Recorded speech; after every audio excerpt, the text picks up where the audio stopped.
Hello everybody, welcome to Everest Coaching Institute. Today we will discuss class 7 science. ये जो हमारी series चल रही है transportation in plants and animals chapter की, वही हम आगे कंटिन्यू कर रहे हैं। आज देखते हैं क्या डिस्कस करते हैं। तो now we have discussed blood in detail. अब हमने बात करनी है blood circulation around the body. हमारी बॉडी के आसपास जो ब्लड सर्कुलेशन हो रहा है उसकी हम बात करेंगे। तो ये देखो, the movement of blood through the heart and around the body is known as circulation.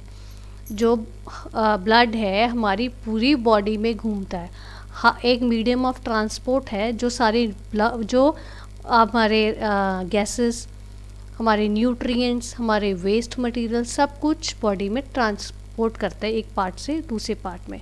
सो ये सारी जो मूवमेंट हो रही है ब्लड की, हार्ट के थ्रू पूरी बॉडी में जो मूवमेंट, अराउंड द बॉडी जो मूवमेंट हो रही है उसको हम सर्कुलेशन कहते हैं।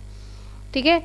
जब हार्ट से ब्लड निकलता है तो वो जब ट्रेवल किसके थ्रू करता है, आर्टरीज के थ्रू ट्रेवल करता है। आर्टरीज से ट्रेवल करके वो वेन्स में एंटर करता है, फिर हमारी बॉडी में सारे पार्ट्स में पहुंचता है। On living the heart the blood travels through the arteries and enter the heart through veins. ठीक है।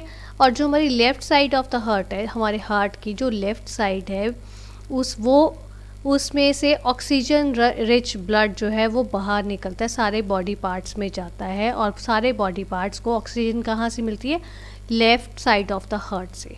हमारे हार्ट की लेफ़्ट साइड से ऑक्सीजनेटेड ब्लड निकलता है और वो सारे बॉडी पार्ट्स में पहुंचता है। सारे बॉडी पार्ट्स वहाँ से ऑक्सीजन हमारी यूज़ करते हैं। और जब सारे बॉडी पार्ट से खून आता है वापस हार्ट में आता है, वो कहाँ से आता है, वो राइट साइड से आता है। Means left side of the heart जो टू चैम्बर्स है, ऑरिकल्स और वेंट्रिकल्स, उनका काम ऑक्सीजनेटेड ब्लड को भेजने का बॉडी पार्ट्स में। और जो राइट साइड का जो हमारे आर्टिकल्स और वेंट्रिकल्स हैं, उनका काम क्या है, उन राइट पार्ट्स का हमारा वो रिटर्न करते हैं हमारे जो डीऑक्सीजनेटेड ब्लड है। ठीक है। तो ये काम किसका है, वेंट्रिकल्स का। The returning blood enters the right side of the heart and the right ventricle pumps it into the lungs. Auricle से वो वेंट्रिकल में जाता है और वेंट्रिकल से वो फिर वापस हार्ट में जाता है, ताकि हार्ट फिर उसमें ऑक्सीजन भर के फिर उसको बाकी बॉडी पार्ट्स में सेंड करे। Right. In the lungs, carbon dioxide is removed from the blood and exhaled out of the body. हमारी बॉडी में हम ऑक्सीजन लेते हैं और इनहेल करते हैं और कार्बन डाइऑक्साइड को एक्सेल करते हैं।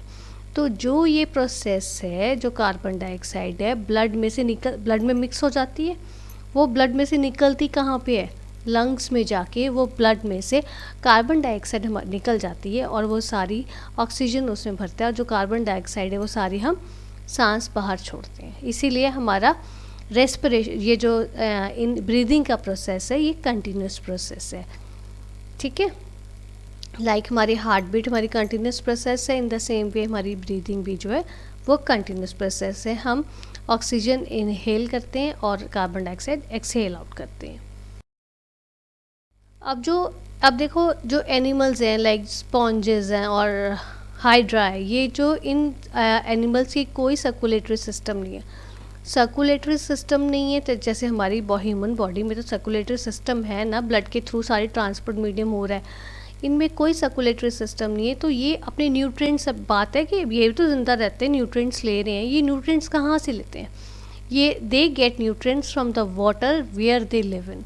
जिस पानी में ये रहते हैं, पानी में देखो हमारे न्यूट्रिएंट्स और मिनरल्स जो सारे हमारे न्यूट्रिएंट्स पानी में होते हैं, वो पानी से एब्जॉर्ब करते हैं। जब वो पानी में जाते हैं, जिस पानी में रहते हैं उनकी बॉडी पानी में जाती है, उसमें से वो फूड भी ले लेते हैं, अपना ऑक्सीजन भी ले लेते हैं, सारी अपनी न्यूट्रिएंट्स उसमें से ले लेते हैं। और जो इनका अब जब कोई प्रॉपर सर्कुलेटरी सिस्टम नहीं है, जब ये न्यूट्रिएंट्स, फूड, ऑक्सीजन सब कुछ ये पानी में से ले रहे हैं, तो इन्होंने वेस्ट मटेरियल भी तो एक्सपेल करना है ना, एक्सक्रीट करना है। अब वो कैसे एक्सपेल करेंगे, जैसे इनकी बॉडी जो है the waste material are expelled as a water moves out of the body. जब बॉडी में से पानी निकल जाता है तब वो जो आपका वेस्ट मटेरियल है वो भी सारा निकल जाएगा। these animals do not require any circulatory tissue like blood. इन जो एनिमल्स है हाइड्रा स्पॉन्जेस जैसे एनिमल्स है जिनका कोई सर्कुलेटरी सिस्टम नहीं है, इनको कोई सर्कुलेटरी टिश्यू की ज़रूरत नहीं होती ब्लड जैसे कि जो इनका मीडियम ऑफ ट्रांसपोर्ट बने. ठीक है बच्चे, समझ आ गया आपको? So this is all about today's video. If you find any difficulty, you are most welcome to give your feedback in the comment box. Thanks for watching.